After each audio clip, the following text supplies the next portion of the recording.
Mm.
Hey guys, welcome to this video on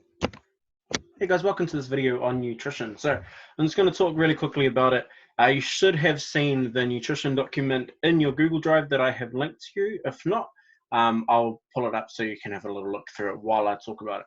So the first thing you need to realize with nutrition is basically it's fuel for your body.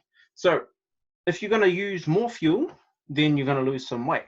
But if you're going to fuel yourself more than you actually exercise, then the other way around. So you're going to start gaining weight. So if you want to just maintain weight, you want to be able to have the same amount of calories as you exercise and burn.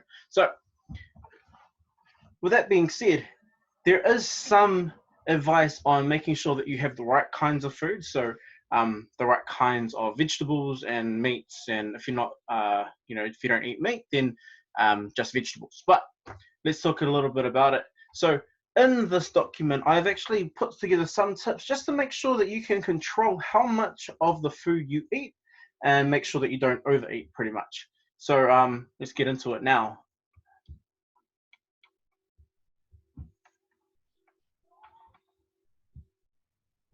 All right, so as you can see on this document here, so we're talking about, basically weight loss is the whole purpose of this document, but it could be, you can use the rules for any other things that you want.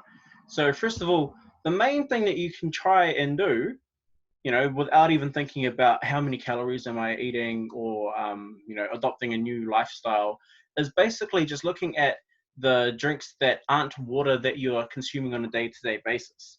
Now, the reason I talk about drinking is because when you're eating, you can pretty much gauge how full you are because obviously you feel full. So your stomach feels like it needs to not eat anymore. You don't want to put anything else in.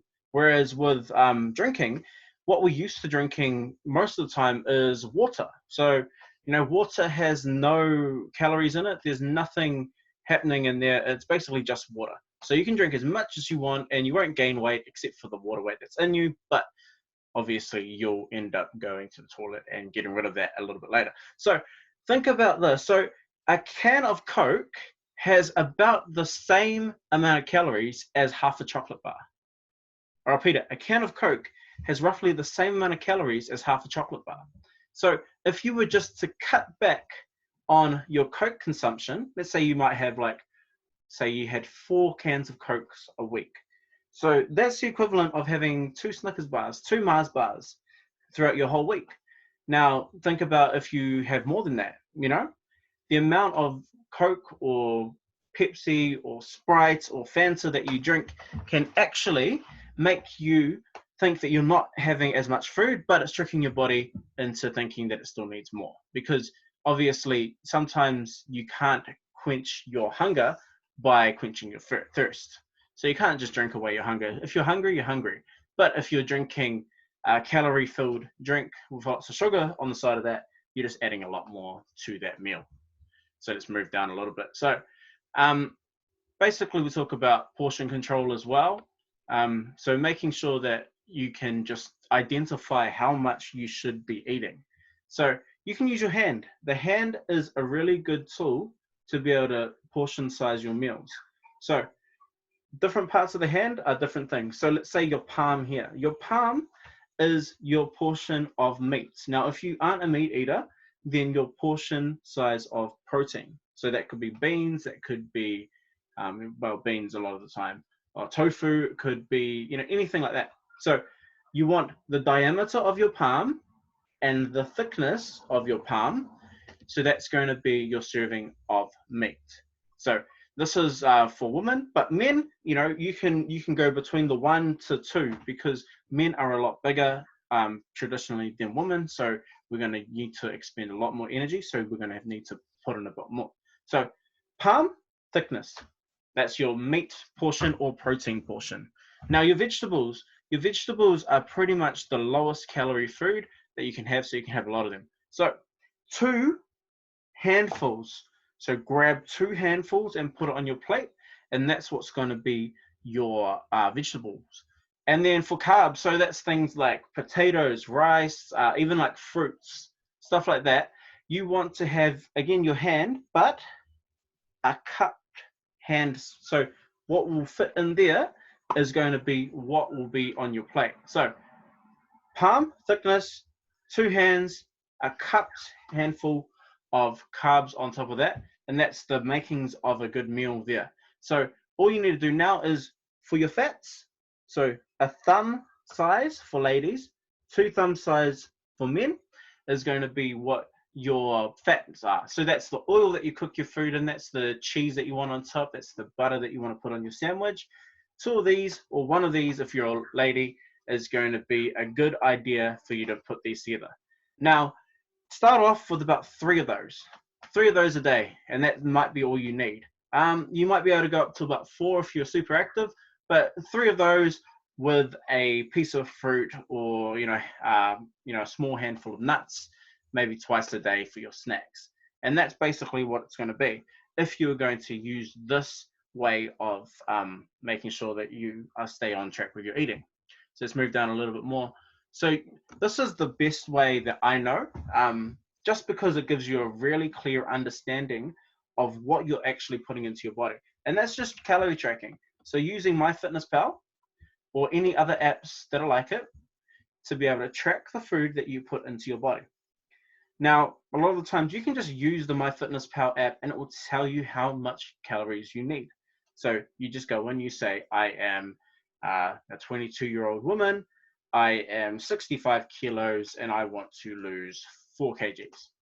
So it will give you a little bit of a calculation and it will say you need to eat this much a day. And most of the time that's fine. But if you really want to get into it, you can go into these equations that I put here. Now, these are really simple equations. By no means are they scientific, but they seem to work 95% of the time. So most of the time they'll work. And with everything, it's always just the starting point. So you start here. If you're not losing weight, eat a bit less. That's pretty simple. So you need to convert your weight in kilos to pounds. So I'll use the women's just because most of you will probably be women that are looking at this. So your weight in pounds. So the easiest thing that I can think of is if you're 61 kilos, then you will be 135 pounds. Don't know why I know that, but that's how I know. So kgs times 2.2. Now, if you want to be in a weight loss phase, then you're going to be about 10 times your weight in pounds. So again, going back to that example, woman that's 61 kilos, 135 pounds, times it by 10, and she is going to be eating 1,350 calories a day. All right, pretty simple. If you want to maintain that, you're going to go through again, find your weight in pounds. Again, 61 kilo woman, 135 pounds, and you're going to times that by 12 to 14. And if you want to gain weight, times it by more than 14. That's pretty much it. All right, so what you're going to do is when you go onto MyFitnessPal, you're basically just going to write in all the foods that you eat during the day. Now, you can go into this. There's a video that I use of how to do that. But basically, you put in all your food. And at the end of the day, you'll be able to know whether you hit your target, whether you're under your target, or whether you're way over your target.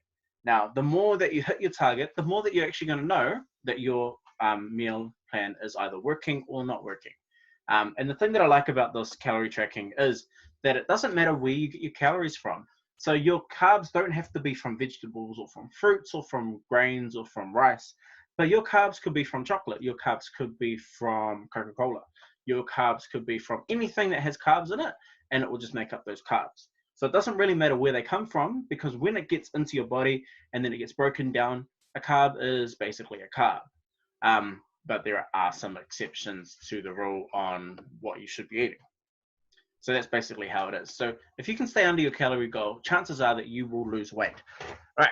So coming down a little bit more, eat protein at every meal. So whether or not you knew this or not yet, protein actually requires the most amount of energy to break down, so that you can use it as a form of energy. So carbs and fats use a little bit, but protein is probably the most. So also protein makes you feel more full after eating it than carbs or fats do.